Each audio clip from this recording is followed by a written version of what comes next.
Good day, you beautiful people. My name's Bizzle, this is TeaN'BizzKits, and this is part 2 of getting the car ready for the first track day after the rolling road. So if you don't know too much about what I'm talking about, check out the previous episode where I made a massive long to-do list, and now we're cracking on through the rest of the jobs, getting the car ready, because we're going on a track day. What a lovely date! Remember to like, share, subscribe, loads of stuff coming up, and let's crack on! I don't like doing this to you guys, but there's another thing that I've just done off camera. I've just changed the belt here from an INA, never heard of them, to a Continental. They weren't available before, but because this jumped and walked across on the rolling road, I've changed it.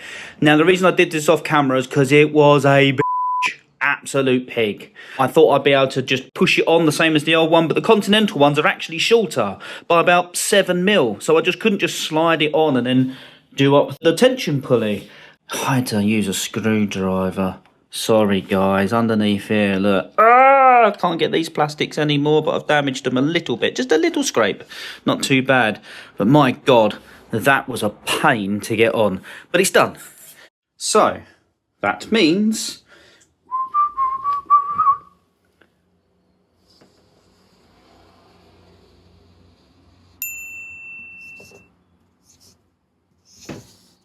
we're getting closer. This is work in progress. I'll show you this, guys, in a bit. This I'm doing now, kind of in between. This is the same as that. This I will do. That I think I'm not going to get time to do, and it doesn't really matter. This, I've got a little trick up my sleeve. I'm going to try and see if I can do that. Yeah, that's going to go on. That's no trouble at all. This. So obviously the first thing to check with a Speedo is that you've got a sensor. So this is the Speedo sensor, and then there'll normally be some magnets that are on here. My sneaky suspicion is that the magnets have fallen off. Let's have a little look, shall we? And see if we can spot any magnets on here. The answer there is no. So I've lost both my magnets. In fact, I can see where one was. I think that there is probably the remains of araldite of one. So if we spin it round 360, that is probably the remains of the other one. So they've both fallen off. That'd be why I don't have any Speedo. Drilled it. Magnets are sub-flush, so I'm just going to bond them in. In fact, I'm going to do that now. So my bonding agent of choice is a decent new pack of 2-pack. Now, as it says on the back, clean, yes. Roughen, can't do that very easily, although I have drilled the holes. Equal amounts, mix thoroughly, 30 seconds. Apply to both surfaces, then assemble. Apply pressure for 20 minutes. Okay, might use some tape for that. 2 hours. Clean lid, toothpick, equal amounts, they say. That's a splodge. Splodge of that. It's about equal to me. Maybe a little bit too much of the white stuff. Mixy mixy for 30 seconds. Let's see if I can get that around and in there. Yep.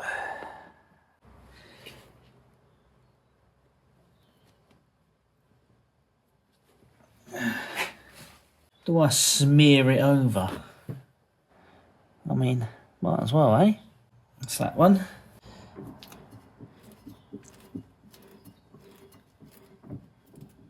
Yeah, good blob on. Oh, that is a good blob. Oh dear. Tried to whip that away and reduce blobbage. Lost the hole. There it is. That just results to using your finger, why not? So I'm pretty happy with the way that's turned out. It's looking like it's going to set quite nicely. It'd be nice to have a Speedo again. How novel, eh, to have a Speedo. The luxuries I try and give myself these days, now that I've got an engine that works. Right, so I think it is these two next.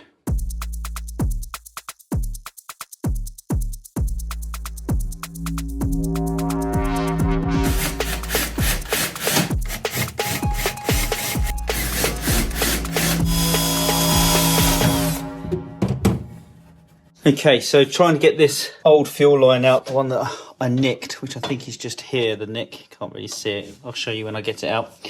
Luckily, a lot of the P-clips are just here. There was a couple here, and there's a couple up underneath, and I think they're just on the back side of this rivet here, and maybe on the back side of this rivet here. I think what I'm going to do is cut this as short as I can. There's a cross member that goes underneath, and I think what happens is the copper line kind of goes up to the cross member, dips underneath the cross member, and then up into the engine bay. So because it's got this bend in it, I can't put it that way or that way. I'm going to cut it as short as I can to it, and that's just going to give me the ability to rotate it, and then I'll probably be able to get it out. So snip it here somewhere up as high as I can. If you are to impress them, you must interest them. Against the awesome power of nuclear energy. The small, limited world take me away. So I've just disconnected this fuel line for now, rerun it a bit more appropriately. So this is the return fuel line, and then this is our temporary. As I said, I'll probably replace this at a later point. If you get a chance to improve stuff, why not? And I have a 3D printer. So I've actually just 3D printed these custom P-clips. Look at these, very nice. Made out of ABS, look at that. They're gonna work an absolute treat. So obviously this is disconnected, so I can just feed this on, but it would clip around if it needs to. Clip around this one as well, and I can rivet it up to that point. So nice little touch there, little piggyback. 2 hours, printed off 10 of them. So now I can pin these up and yeah, nice and secure.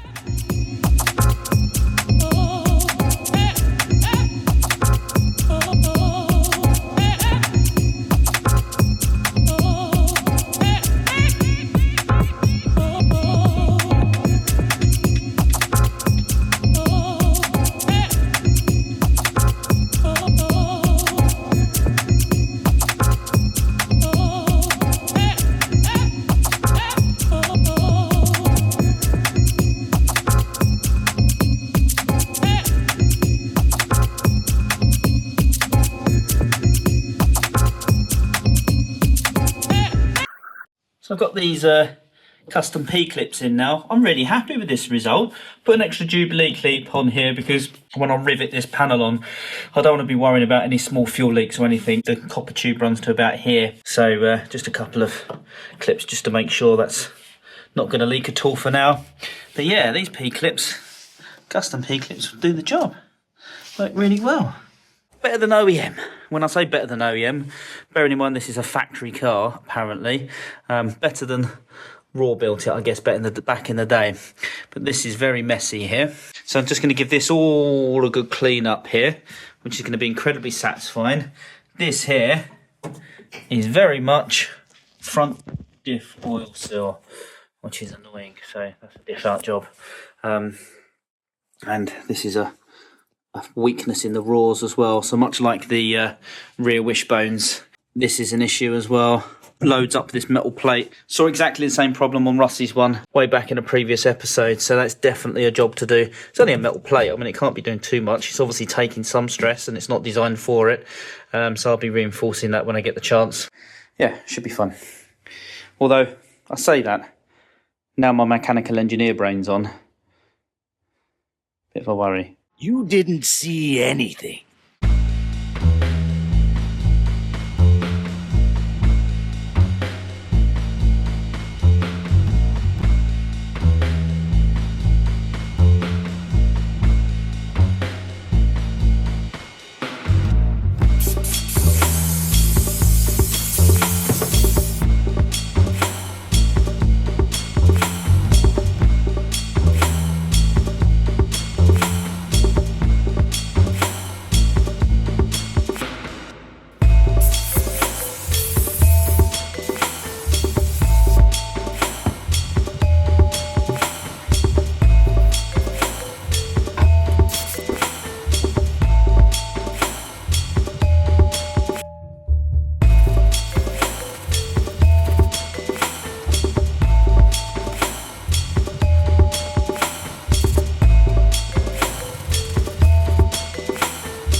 Ladies and gentlemen, gentlemen and ladies, boys and girls, of all genders, races and ages, mainly 40-year-old white men. I can't find my purple pen. What am I going to do?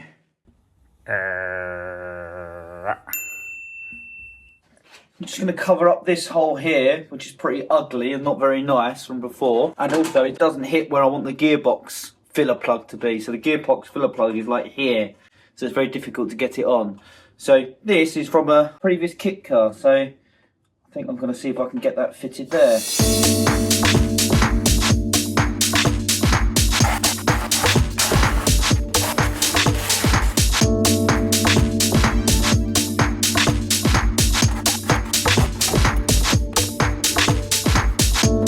Nice. Yeah, happy with that. That's a lot neater.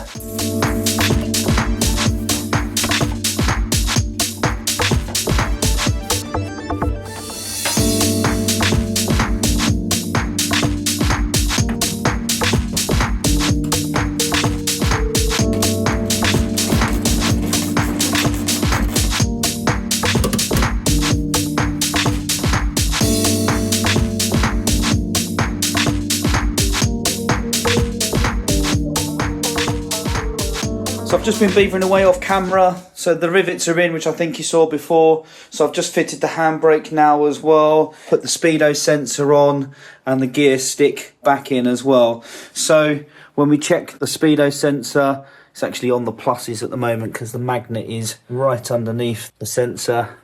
So just turning the prop, plus goes away. I'm still rotating it round. There. So we know both the magnets are working, they're not knocking. Can't hear them clicking, so that means I haven't, made it too close to the sensor, which is all good. So that means we are here, refit passenger transmission tunnel. So with this bad boy here, thank you very much everyone that has been keeping on the channel for this long. Got a nice little surprise for you. Look at this bad boy. So you may have seen in a previous episode that I 3D printed a ECU box. When I put the engine in, for some reason the engine didn't go in exactly the same position, and so it didn't fit. Just a centimetre or so had been taken up somewhere, so I haven't really got to the bottom of that. I don't know what's gone on.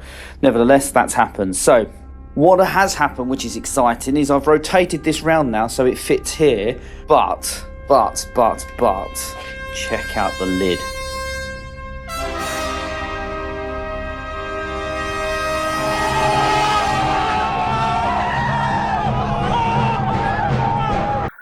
Oh yeah, check that out.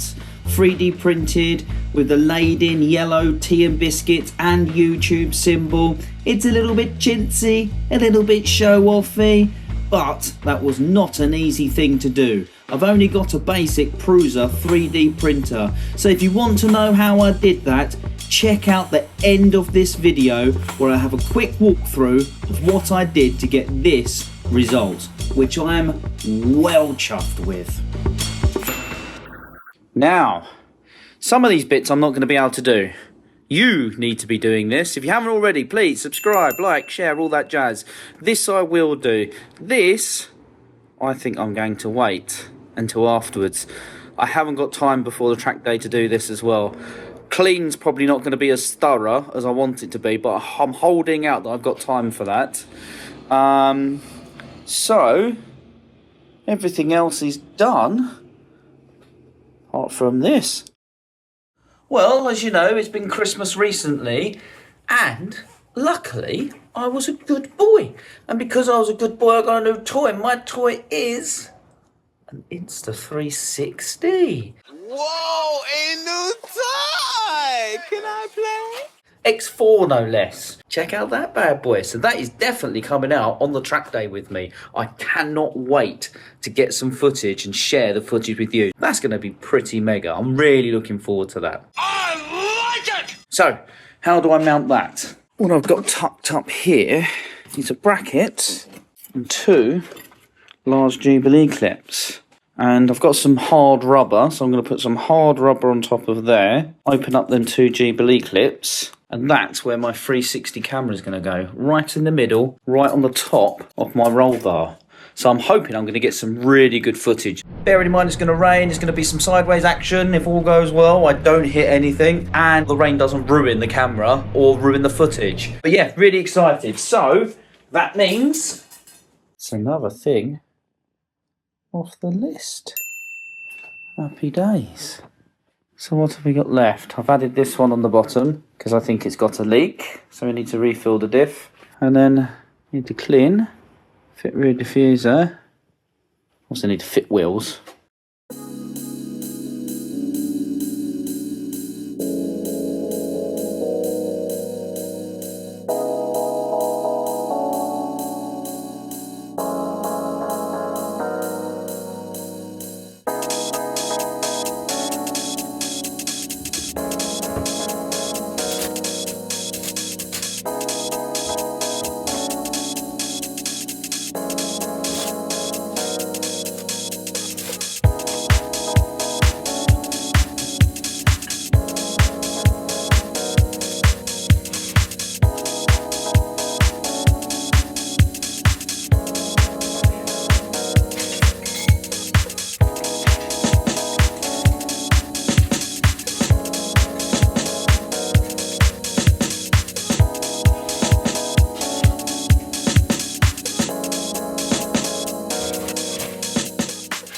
So I think that's it for today's episode. There's a few more jobs I need to do. I need to get the car up on the trailer, strap it down. I need to give it a clean. I need to start packing up my toolboxes and checking for spares last minute. Track day is the day after tomorrow, so really not long left. But thank you very much for watching. If you haven't already and you like what you're seeing, please do subscribe. I see every single subscription that comes through. And if you want to comment, say things that I could do better or worse or just a little bit of good luck, it means a lot to me. So thank you very much. My name's been Bizzle, this is TeaN'BizzKits, and I'll see you again soon.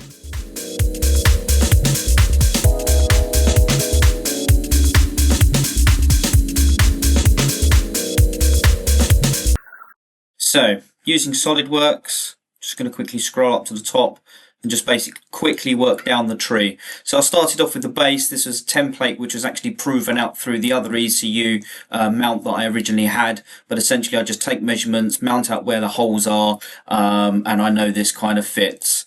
Next thing I'm going to do is I'm going to put a little surround around it. These dimensions were just taken from the Omex 600 plus the plug and positioned correctly on top of the housing.